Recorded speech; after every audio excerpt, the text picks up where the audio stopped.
주로 이번 총선 부동산 문제 한번 짚어보겠습니다. 아마 최대 이슈 가운데 하나가 될 조짐인데요. 정부가 강력한 부동산 대책을 내놓고 있는 가운데 또 강기정 정무수석이 언급한 허가제 파장이 커지고 있습니다. 의도된 발언일까요? 한번 짚어보겠습니다. 네, 정부는 지금의 대책이 뭔가 조금 시효를 다했다라고 판단되면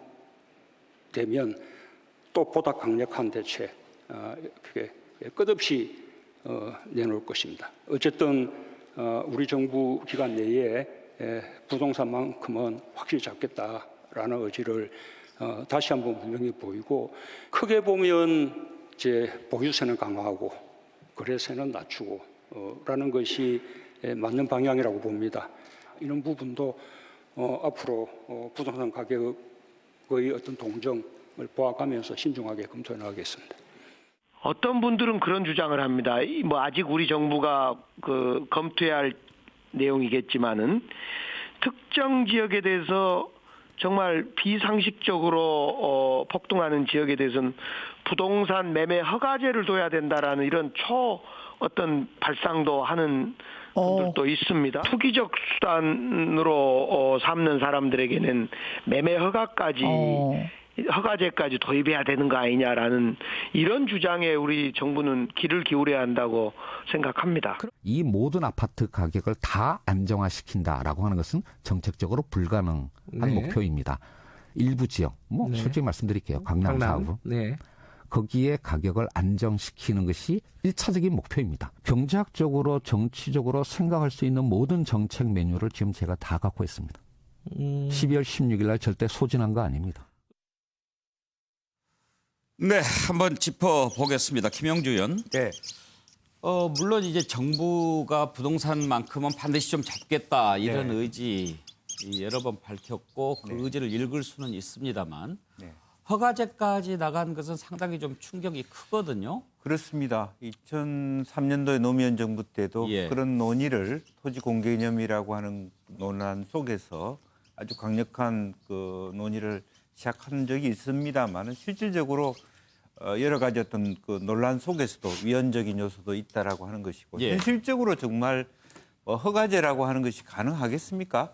구청장이나 어떤 동사무소에서 내가 허가 받으러 왔다라는 것을 하는 것을 과연 현재 지자체라든지 국가 기관들이 허가를 할 수 있는 그런 어떤 일손이라든지 이런 준비 상태라만 하더라도 비현실적이다 저는 그렇게 당장 보고. 김현미 장관도 만약에 허가제면 난리 날 거라고 얘기하잖아요. 네, 그렇습니다. 그래서 실제적으로 오히려 그런 상황이 오히려 정부는 한편으로는 주택 정책에 있어서 일정한 어떤 구역에서 부동산 가격이 폭등하거나 투기되는 것도 문제지만 지나치게 매물이 없거나 오히려 역으로 내려갔을 때의 문제도 더 심각하게 보는 것이 국토부의 입장 같습니다. 그래서 일정 정도 우리 김상조 실장이 얘기한 것처럼 강남 4구를 중심으로 해가지고 말하자면 투기 세력에 의해서 상당히 비현실적으로 높아졌다라고 하는 것을 원래 수준으로 낮추겠다는 정부의 의지가 있다. 그런 측면에서 이해를 하고 현실성은 떨어지지 않나 그런 생각을 그러니까 이제 됩니다. 의도가 뭐겠느냐 한번 짚어보고 싶다는 겁니다. 사실 이제 강기정 정무수석도 산전수전 다 겪었고 본인이 그렇게 말하면 어떤 반응이 있을까 모르는 바 아닐 겁니다. 그리고 표현도 그렇게 했어요. 도입해야 된다라는 게 아니고 그렇죠. 그런 의견이 있는데 그 어른도 귀 기울여라. 이런 그렇습니다. 얘기를 꺼냈잖아요. 정무수석이 이제 말하자면 에드버런을 띄운 건데 그런 풍선을 띄운 의도가 어디에 있다고 보십니까? 사실은 그런 의도가 있다면 사실은 말하자면 지방은 사실은 부동산 가격이 더 내려가고 있고 또 수도권도 다 오르는 건 아니거든요. 특히 일부 지역만 오르고 있기 때문에 그런 데 대한 국민들의 어떤 불만 또 말하자면 이 상대적 박탈감의 심화 이런 부분들에 대해서 우리 정부가 그런 박탈감을 줄이겠다는 그런 노력을 하겠다라는 것이고 그런 의미에서 어떤 양극화에 대한 또 심리적 박탈감에 대해서 이번 총선을 앞두고 좀 의도적으로 물론 우선은 그런 어떤 심리적 측면보다는 대통령께서 국민과의 대화나 기자간담회에서 밝힌 바에 대한 의지를 좀 더 한 번 더 강조했다. 그렇게 봐야 될 것 같습니다. 자, 다시 한번 좀 정리를 해보겠습니다. 신년 기자회견에서 문재인 대통령 강력한 부동산 대책 끊임없이 내놓겠다 이렇게 밝혔습니다. 하여튼 이것만큼은 잡겠다는 의지를 여러 번 밝혔는데 그 다음 날 강기정 수석이 이제 집을 투기 수단을 삼는 사람에게는 매매 허가제를 도입해야 한다는 그런 주장도 있는데 귀를 좀 기울일 필요가 있다라고 하면서 불을 더 뗐지요. 청와대는 논란이 확산되니까 일단 개인적인 생각이다, 개인 의견이다 이렇게 지금 진화에 나섰지만 당장 자유한국당에서는 이건 뭐 방금 전에 김재원 정책의장도 공산주의라는 얘기를 했는데요. 이런 걸 허가제로 한다? 그건 사회주의 아니냐 이렇게 지금 반발하고 있습니다. 민주당도 시장 경제에 좀 부적절하다 이런 입장으로 한 발 좀 뺐고요. 정의당 심상정 대표도 부동산 대책에 대해서 질타를 했습니다. 자, 정운갑 실장은 왜 그것을 띄웠다고 보십니까? 강수석에는 이제 대통령이 회견하면서 부동산에 대해서 강한 의지를 표명했죠. 그러니까 그 부분에 대한 연장선상에서 언급을 이해가 됩니다. 실제 그 문재인 대통령은 부동산에 대한 의지는 확고해 보입니다. 그러니까 과거에 김정숙 여사와 대담했을 때 그런 얘기를 합니다. 김 여사가 그때 정부 정책으로 굉장히 권했던 게 이제 청약 부금 통장을 가입을 했는데 그 부분에 대해서 아주 눈물이 찔끔 날 정도로 혼이 났다. 아니 합법적인 테두리에서 했음에도 불구하고 왜 그럼에도 불구하고 서민들의 기회인데 그걸 뺏으려 하느냐. 그러니까 부동산 자체에 대해서 어떤 돈을 벌기 위한 투기 수단, 서민들의 어떤 그 집을 뺏는 거에 대해서 굉장히 부정적 시각을 갖고 있습니다. 그렇게 해서는 안 된다. 어떤 경제에도 안 좋은 영향을 미친다라는 시각인데. 저는 강수석에게는 그 어떤 의제 연장선상에 나왔는데 어쨌든 허가제라는 건 굉장히 그 사회적인 파급이 큽니다. 그렇기 때문에 이 문제에 대해서 당에서 긴급 진화했듯이 좀 부적절했고 상당히 앞서고 성급했다라는 시각을 갖고 있습니다. 특히 주택거래 허가제를 도입할 경우에 관련 법이 있어야 됩니다. 그러니까 사유재산에 대한 침해 소지가 있기 때문에 그거는 법에 근거한 법령이 돼야 되는데 과연 그게 현실적으로 될 수 있겠는가. 여러 가지 그 제약 조건이 있고 또 부동산 정책이나 굉장히 그 일반 서민들에게뿐만 아니라 그 지금 국민들에게 굉장히 민감한 겁니다. 그러니까 총선을 앞두고서는 과연 이게 어떻게 영향을 미칠 것인지 또 세금에 대한 과다한 부분에 대해서 또 여러 논란이 있거든요. 그런 측면에서 당에서는 당연히 의식할 수밖에 없다라고 보여지고요. 결국에는 이 문제에 대해서 지금 뭐 상당히 유보적인 그 후퇴하는 듯한 양상을 보이고 있습니다만 뭐 좀 정부적인 판단인지 모르겠습니다만 좀 성급했다. 그 부분에 대해서는 뭐 여당에서도 지금 어느 정도 좀 감안해서 좀 걷어들이고 있는 그런 형국을 해야 됩니다. 자, 민주당도 좀 부적절하다 하는 입장을 밝히고 있는데요. 정당들 반응 한번 들어보시죠.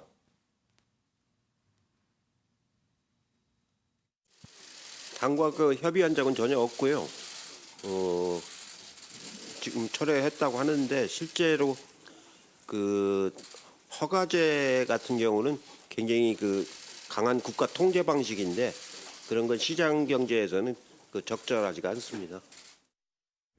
주택 매매 허가제, 이게 도대체 무슨 날벼락 같은 말입니까? 문재인 정권 부동산 정책이 산으로 가고 있습니다. 실효성은 없고 혼란만 키운 아마추어 정책도 모자라서 이제는 시장 경제 근간을 위협합니다. 집을 사려면 정부 허락을 받으라는 것 아닙니까? 정말 사회주의적 부동산 정책 바로 그 자체입니다. 도대체 정부가 무슨 권한으로 국민의 주택 거래의 자유마저 간섭한다는 것입니까? 문재인 대통령이 부동산 투기와의 전쟁을 언급한 이후 청와대에서 초강경 발언이 쏟아져 나오고 있는 것입니다. 그런데 투기 세력은 우리가 센 거 많이 갖고 있으니까 경고망동하지 마라 이런 식의 엄포만으로는 겁먹지 않습니다. 문재인 정부의 부동산 정책이 지금까지 실패한 이유는 명백합니다. 처음 부동산 정책을 내놓을 때부터 부동산 투기를 억제하는 데는 찔금 대책을 내놓고 투기 심리를 부추기는 정책은 과감했기 때문입니다. 부동산 투기는 열심히 살아가는 서민들을 모욕하는 것입니다. 반드시 잡아야 합니다.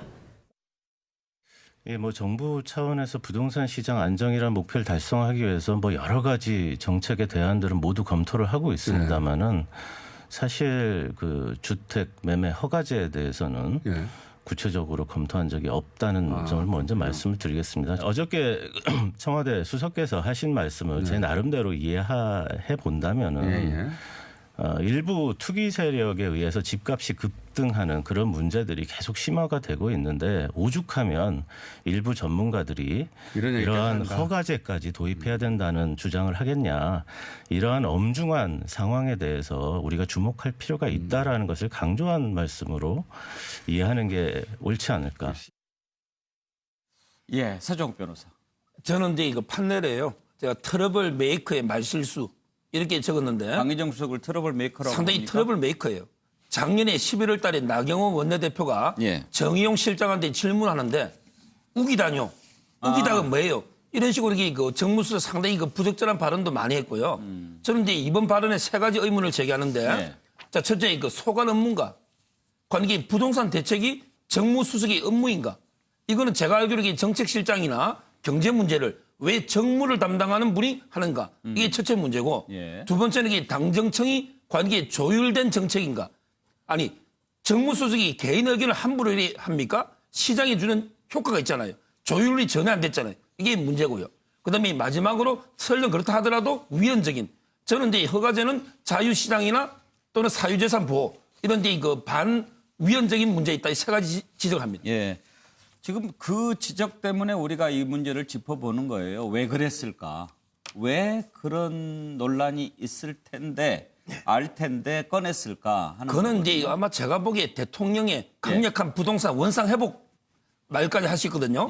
거기에 대통령 뜻에 너무 이게 부안해동하다 보니까 이게 발언한 게 아닌가 저는 이래 봅니다. 예, 김한기 변호사는요. 네, 사실은 이 부동산 특히 이제 아파트 가격이 이제 폭등하는 지역은 주로 이제 강남권이라든가 그 인근 지역이겠죠. 뭐 과천 분당도 포함될 수는 있겠지만요.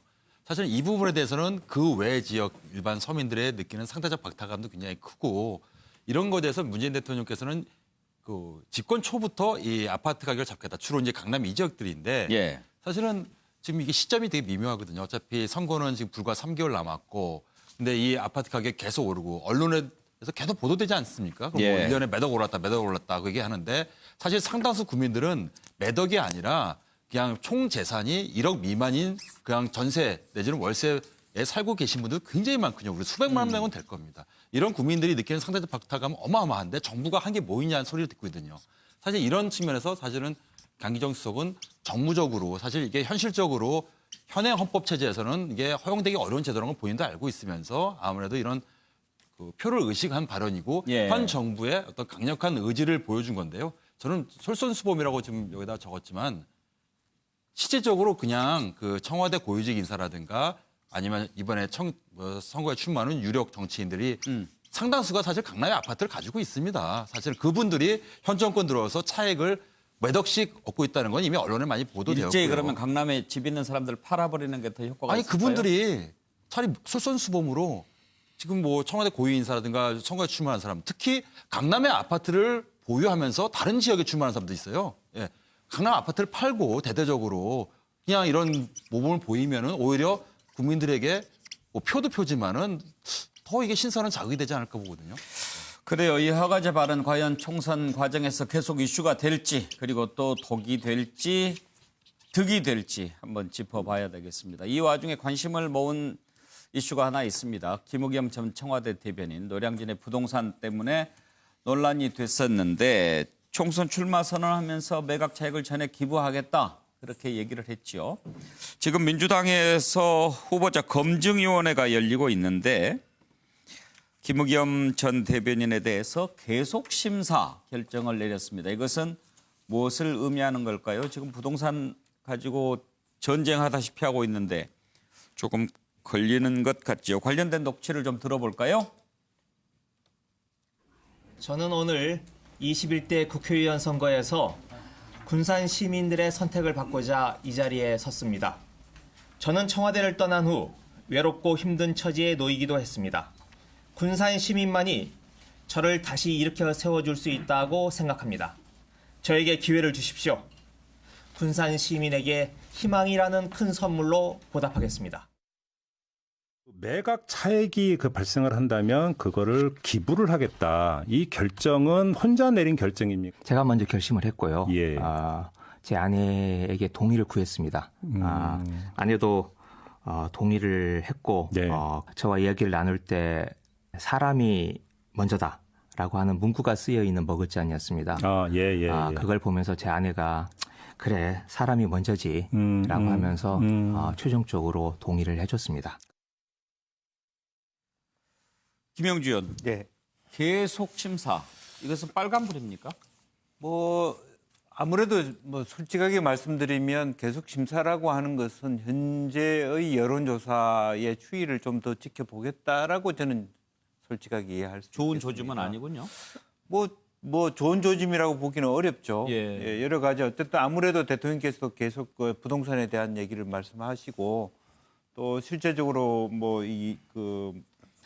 8억 8천만 원과 관련된 부분을 본인이 직접 말하자면 기부를 하겠다라고 했는데 선관위는 정작 자기 출마 지역만 아니면 어디든지 기부할 수 있다라고 얘기했기 때문에 사실은 바로 실행하고 있는가 본인이 말씀하신 부분에 대해서 얼마나 각오가 돼 있고 실행할 수 있는가에 대한 검증이 필요하다라고 아마 민간 검증위원단은 그렇게 얘기할 가능성이 많다고 보여집니다. 그래서 그런 면에서 사실은 김의겸 전 대변인도 과정 관리가 좀 과도하지 않았겠느냐, 그런 느낌들도 저는 솔직히 받고 있습니다. 서정욱 변호사. 제가 보기에 25명 검증해서 11명이 보류됐거든요. 상당히 세 가지를 해명하지 못하면요. 저는 이제 빨간불로 어렵지 않을까 이렇게 보는데 뭘 세 가지 해명해야 되느냐. 첫째는 이제 부동산을 살 때 본인은 이게 몰랐고 배우자가 전적으로 이게 배우자 부인이 했다. 이렇게 본인은 모르는 것처럼 해명했잖아요. 근데 문제는 이게 관사 재테크하고 맞는가?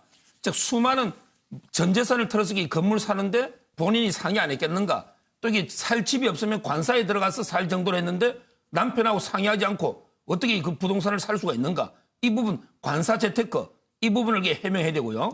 그다음에 두 번째 8억 8천만 원 본인에게 선거법 저촉 이야기했지만 선관위는 출마 지역이 아니고 다른 데 기부하면 괜찮다. 이런 게 선관위 설명이거든요. 그럼 이제까지 왜 기부를 안 하고 앞으로 이게 어떻게 기부할 것인가. 이것도 해명해야 되고요. 그다음에 세 번째 중요한 게 같은 시기에 동생도 거기 건물을 샀거든요. 근데 이것도 재수 씨한테 책임을 또 다 떠넘기고 있어요. 그런데 어떻게 그걸 부인만 다 알 수가 있습니까? 관계 동생은 어떤 경위로 사게 됐는지 이 세 가지를 해명 못하면 저는 이게 빨간불이 아닌가 이렇게 봅니다. 김한규 변호사는요?